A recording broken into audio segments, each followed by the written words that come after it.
The man in the corner stares at you. Creak, creak, creak. He moves towards you. Run is the only thing going through your head right now. But no matter how hard you try, you're stuck to your bed, waiting as an intruder comes for you. Close your eyes. 1, 2, 3. The footsteps halt. Is he gone?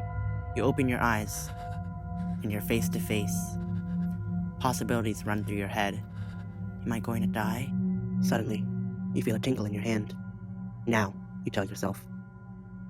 You flick your arm to turn on the light. The intruder's gone. You're safe. But was someone really there?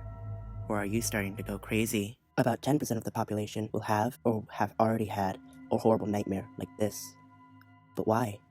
Today, let's talk about the terror that is sleep paralysis. Sleep paralysis is caused by a combination of factors, but before we dive into the deep end, let's start off simple with sleep. Sleep can be broken down into NREM, non-rapid eye movement, and REM, rapid eye movement. NREM is static sleep, where your heart is slowed and you remain still. It is during REM sleep, however, when our most vivid dreams occur, to prevent you from hurting yourself or others during your happiest dreams or your worst nightmares. Your brain temporarily paralyzes you. Using the pons and the ventromedial medulla, our brain sends out the neurotransmitters GABA and glycine to inhibit motor neurons in the spinal cord, stopping any movement. Sometimes you wake up before REM is finished. All of your senses are conscious, but your body is frozen. This is what we call perceptual activation, and it's why you're forced to endure infernal hallucinations. The demons, abductors, and mutants that come for you in the peak of the night are there for a different reason.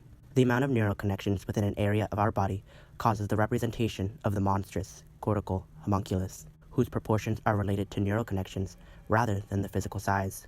Normally, this creature stays hidden away, pushed into the farther corners of our minds, but conflicting signals between afferent neurons, which are neurons sending signals toward the central nervous system, and efferent neurons, which are neurons sending signals away from the central nervous system, let this monster escape. Another culprit is the mirror neuron system, or MNS. When we decide to move, neurons in the V5 area of the premotor cortex will fire. However, 10% of these neurons will fire simply by watching another person. The MNS is heavily dependent on prefrontal cortex and sensory feedback, and together, this causes the feeling that you're looking at someone's interactions while you're lying in bed. Disturbances of these interactions can lead to the manifestation of an intruder, abductor, or a monster. But perhaps knowing that it's all a dream makes these creatures of the night less scary. Or perhaps it makes them even worse.